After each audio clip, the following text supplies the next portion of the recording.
5 years after the debut of God of War, the saga was poised to reach its grand finale. In that short span, the series had sold millions, and Kratos had reason to stand alongside PlayStation's most iconic faces. The first game wrapped up things in a decisive fashion, but its sequel tore the doors wide open for a cliffhanger so bold it left players desperate for closure. Now all eyes were on Santa Monica Studio. They had to deliver not just a great game, but a legendary sequel, one worthy of years of build-up. And with the power of the PlayStation 3 behind them, they set out to craft one of the most ambitious titles of the console's generation. The stakes were monumental, the anticipation was electric. The question is, after all the hype, after all the ambition and time, did God of War 3 truly live up to its promise? God of War 3 was developed by Santa Monica and led by director Steig after Cory Barlog's departure. The studio had one clear goal: make the most visually stunning, mechanically refined, and narratively intense God of War game ever created. Using the PlayStation 3's advanced cell processor and Blu-ray technology, the team built levels of detail that were simply impossible on the PlayStation 2. Models had more polygons than the entire environments in older God of War games, lighting was dynamic, particle effects filled the entire screen, and the camera work rivaled that of Hollywood blockbusters. The jump to HD meant every drop of blood, every crack in Kratos' skin, and every towering god felt frighteningly real. But the ambition wasn't just technical. Santa Monica wanted to close out the Greek saga with a bang, making God of War 3 feel like the definitive apocalyptic finale to a trilogy. Few openings in gaming history are as hype as God of War 3's. The game begins not with a cutscene, but with you already climbing Mount Olympus, right in the back of Titan Gaia as she scales the mountain to assault Zeus himself. The camera pulls back to reveal battles raging on colossal creatures and an overwhelming sense of chaos. And within minutes, you are fighting Poseidon in a multi-stage boss battle that mixes combat, platforming, and cinematic execution, culminating in one of the most memorable kill animations of the entire series till date. From the very start, the game tells you, this is the end game, and nothing is off the table. God of War 3 picks up immediately where you left off at the end of God of War 2. Kratos, betrayed once again by Zeus, rides Gaia into the heart of the god's stronghold, Mount Olympus. This is the tale of his final vengeance as he systematically hunts down each Olympian deity, dismantling the very foundations of the Greek world. But the story isn't just about bloodshed,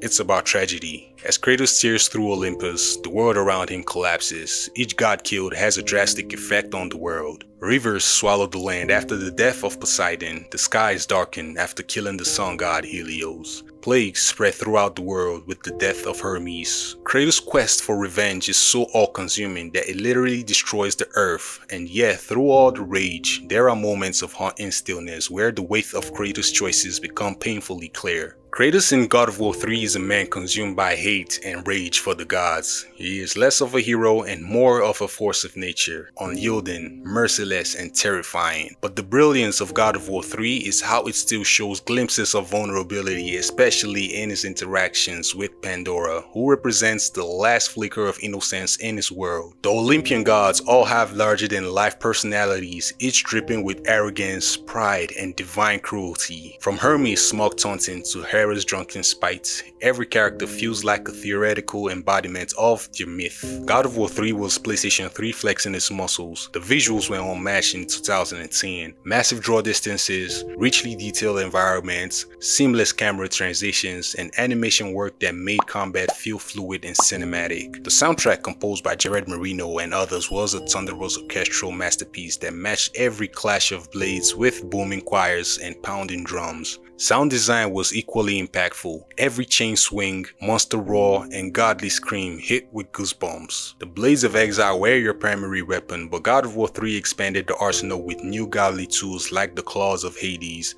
the Nim Ancestors, and the Nemesis Whip. Each weapon had its own movesets and elemental power, encouraging experimentation. The combat was fast, visceral, and satisfying, with a balance between crowd control and one-on-one brutality. Quick-time events returned, now with more cinematic angles that kept you fully immersed. From skeletal warriors to massive cyclops, the enemy roster was varied and brutal. Each encounter felt like it had been carefully designed to test your mastery of the combat system. The skill was relentless. Fighting enemies while navigating colossal, moving environments was now a new normal occurrence. If God of War 3 has a crown jewel, it's definitely the bosses. Every Olympian you face is a spectacle unto themselves. Poseidon, Hades, Hermes, Hercules, Kratos, and ultimately Zeus. Each fight is a set piece, blending gameplay and cinematic storytelling. The Kratos battle in particular stands out as one of the most jaw-dropping moments in gaming history and the entire God of War franchise. An entire level taking place on the body of a walking titan. Yes, this has happened in the first God of War game, but not to this extent. Traversal felt tighter and more responsive than in previous games. Wall running, grappling points, and cinematic climbing sections broke up the pace of the combat, giving you moments to breathe while still keeping the tension high. Puzzles in God of War 3 weren't just filler, they were integrated into the environment and narrative. Whether manipulating massive mechanisms or using the head of Helios to reveal hidden paths, they balanced the actions with movements of problem solving. From the molten depths of Hades to the heights of Mount Olympus, the level design was a masterclass in pacing. Each area felt distinct with its own color palette, mood, and gameplay focus. The seamless transitions between exploration,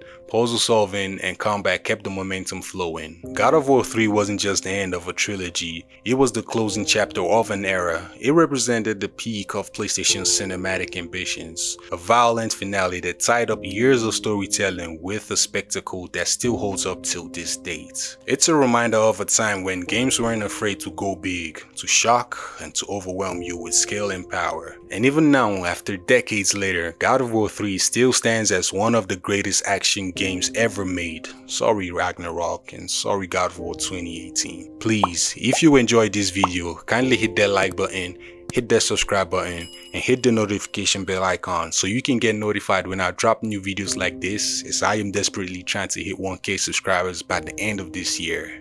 And until next time, peace and love. Incredible.